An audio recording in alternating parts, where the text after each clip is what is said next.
You right here, just show it on camera real quick. That way they could just pause this top paragraph. That way they could just pause it and read it themselves. Yeah. That's good.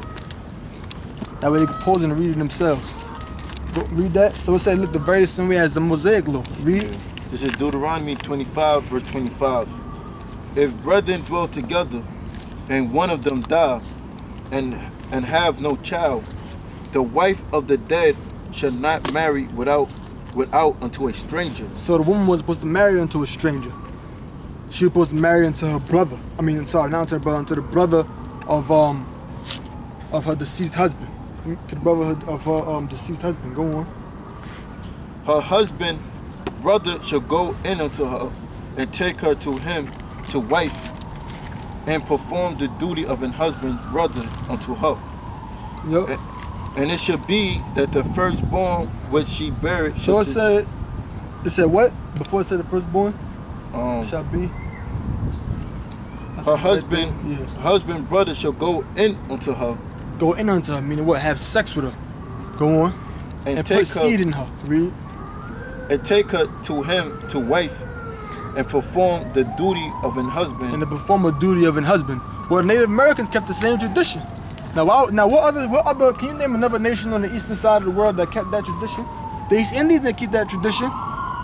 The Israelites didn't keep that tradition. The Romans and the Greeks, they didn't keep that tradition. The Hamites didn't keep that tradition. Who else kept the tradition? The Israelites, man. So why would they be? So why would Native American Indians do it? Unless they was the Israelites. Yeah. It only makes sense. It adds up. Go on. Right. And perform the duty of an husband. Perform the duty of an husband. Read on. Brother unto her. And it should be that the firstborn which she bare shall succeed in the name of his brother which is dead, that his name be not put out of Israel. Yup, that his name be not put out of Israel. So it just said to continue his name in the earth. So what does that mean? That means that they had to have an Israelites, because the Native Americans did the same thing. And it's no coincidence that this is about the Native American Indians, and it said what? To Gad, a portion of the lawgiver was given unto them. And I forgot, and we're going to put up there in post for the last show, when we said the troops shall overcome them. I don't think I broke that part down, but the troop was talking about the United States cavalry. Yeah, we read it. We read Deuteronomy 33. Yeah. I'm going to get Genesis 49. No, you don't even got, no, I get it. Let's get that, just for the sake of the camera. This is we went straight to 33, yeah, you're right. This is Genesis 49 and 19. Gad, a troop shall overcome him, but he shall overcome at the last. Right, the troop that overcame Gad was the United States cavalry. That was the troop that overcame Gad. Through the Indian Removal Act, through that thing that they have called to kill the Indians, save the men, when they took down Gad, and when through the Sand Creek Massacre, through Wounded Knee, when they set up those different the Carlisle boarding schools to take away the Native American Indians' heritage. Throughout all of those different slaughters of the Native American Indians, that's what I was talking about when it said Gad, a troop shall overcome them. It was talking about the United States cavalry. Matter of fact, one man, I don't know if you ever heard of Stanford College, but Stanford College is named after a man who was an Indian killer. Andrew Jackson was an Indian killer. So when it says Gad, a troop shall overcome them, that troop was the United States cavalry that came to the side of the world and took down Gad and stole their land from them, put them in slavery and placed them on reservations. That's what that's going into. Because with everything that's being written, with everything that's being broken down, I was broken down the last show, Deuteronomy 33, and just now Deuteronomy 49 with the scriptures to go with it, it proves that the Native American Indians had to be Gad. Yeah. You know? Right? Yeah. But them guys can't see it because maybe they went to school with a Gadite. Yeah. He was stuffing them in lockers and shit. Yeah.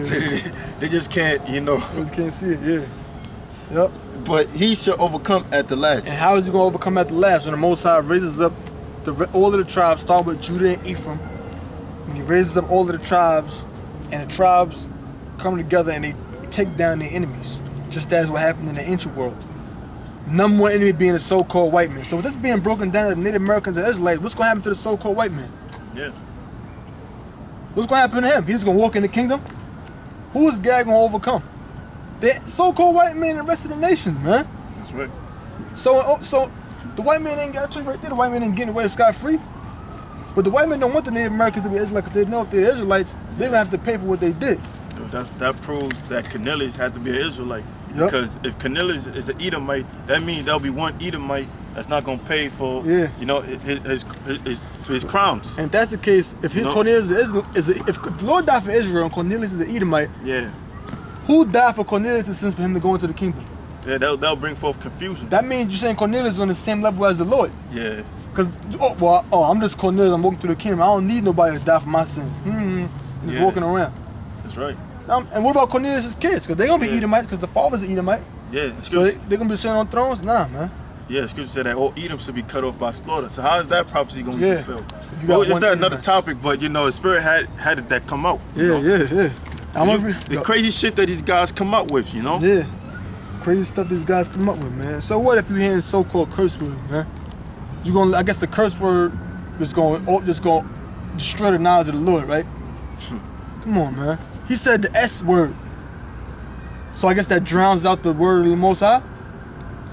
People are lost, man. I'm going to jump right down to this point so we can get this going over. They should get ready to get the 7th verse to verse 10. It says, if they are disappointed, now this is the bottom of page 198. If they are disappointed, this is top of page 199 now, as it sometimes happens, they fall on the men, calling them Ho'obuk Wakse or Skubal Hase Krofa. It says, Eunuctus Prepusio Detecto et Pene Brevi. Why don't you get that part right here? This is Latin. I was looking that up, and it means a eunuch uncovering the foreskin, revealing a small penis. I looked it up. That's what those different words mean. One more time. That's what those words mean. I typed in each word and I typed in Latin right after to see what would come up. Type of eunuctus, Latin, preputio, Latin, detecto, Latin, the different words came up, and that's what that means. And it says the most degrading of efforts, similar to the Hebrew ladies who on the brother's refusal loosed his shoe from his foot and spit in his face. Read that. Deuteronomy 25:7. And if the man like not to take his brother's wife, then let his brother's wife go up to the gate unto the elders and say, my husband's brother refuseth to raise up unto his brother a name in Israel. So now as time progressed, like we said, as time progressed, they fell away from certain of their customs. But even if they were, and like the scripture, like it tells you also in here, that we kept the shadow of the law because we couldn't keep the law perfectly. None of us could keep the law perfectly. We kept the law to the best of our abilities. Therefore, when they kept the law to the best of their ability, they couldn't keep it the exact way as it was written in the scriptures all the time. Example, we know what was the symbol, what was one of the symbols of Israel, the lion, right? But on this side of the world, which is also recorded in the book, they had the sign of the panther. Why? Because there was no lions in North America. So the closest animal that resembled a lion was a panther. So they couldn't always keep the custom the way they kept it in the ancient world. So it says, when they called them Ho'obuk, Wakse, or Skubal, Hase, Krofa, Eunuctus, Preputio, Detecto, et Pene Brevi, the most degrading of efforts, it says, similar to the Hebrew ladies who on the brother's refusal loosed his shoe from his foot and spit in his face. Go on. Right. My husband's brother refused to raise up unto his brother a name in Israel. He would not perform the duty of my husband's brother.